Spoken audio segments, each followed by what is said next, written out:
Here I have Xiaomi Redmi Note 10 Lite, and today I'm going to show you how to format SD card on this device.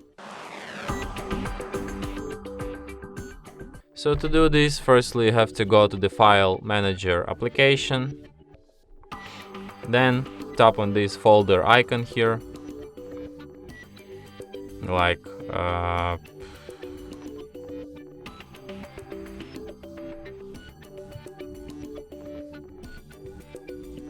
then go to SD card here, swipe a little and select Format SD card.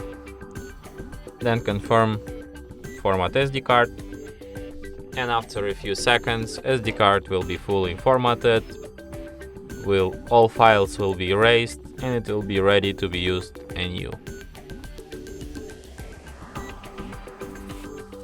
And that's it. Thanks for watching.